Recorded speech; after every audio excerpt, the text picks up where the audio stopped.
the mental side of the playoffs, by the way. Thank you. Yeah. Particularly against a really good opponent. Yeah. I think it was in episode 1 you said, the further you go into playoffs, to win, you have to be a high IQ team. Yep. It's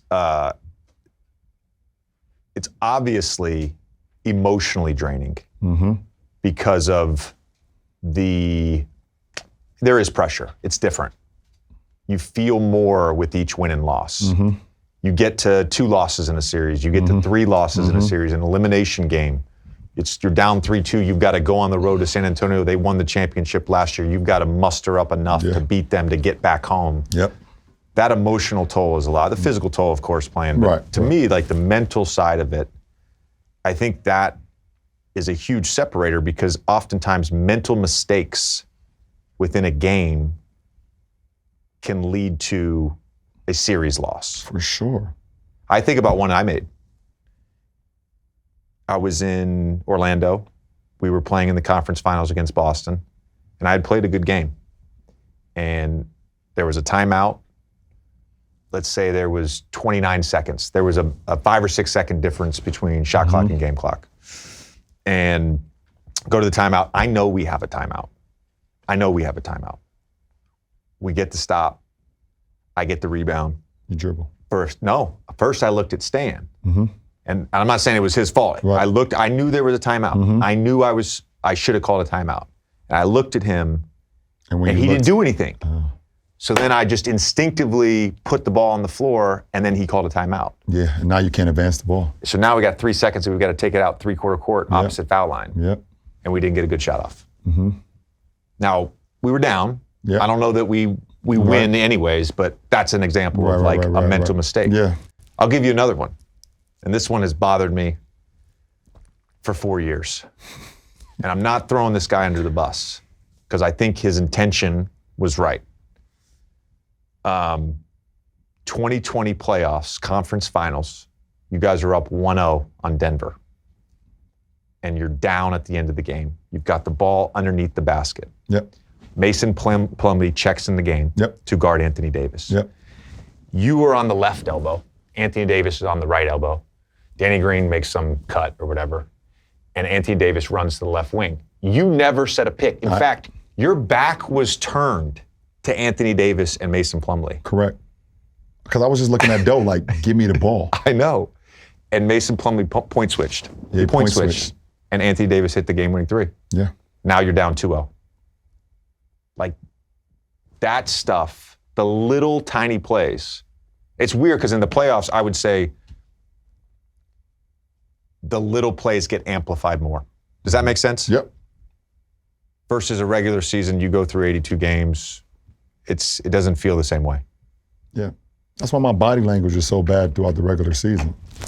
Because I'm trying to gear them up for the postseason. Because don't understand. Some guys don't understand. Like, it's one play. Like you're saying, one play can be the difference between your ass going home and going to Cabo or Cancun or wherever the hell you're going.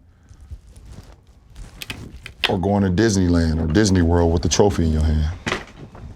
Do you think the sort of game within the game of coaches is different? Meaning? Like, I don't know, Bob Myers maybe didn't originate this, but I know that he said it at some point. There are 82 game players and then there's 16 game players, right? Do you think that in some ways there are regular season, like good regular season coaches versus good playoff coaches? Like, how much does coaching matter in the NBA in the playoffs? That matters a lot. Preparation. Prep. How much prep are you getting going into a series to win? You get out there and you're kind of ready for, everything that's going to be thrown at you. And obviously everybody makes adjustments, and then you got the great players that don't matter what type of fucking game plan you got on them. They're going to exploit it no matter what.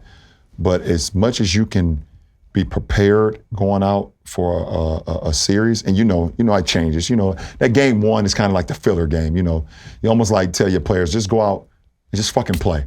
Like, just go out and play game 1.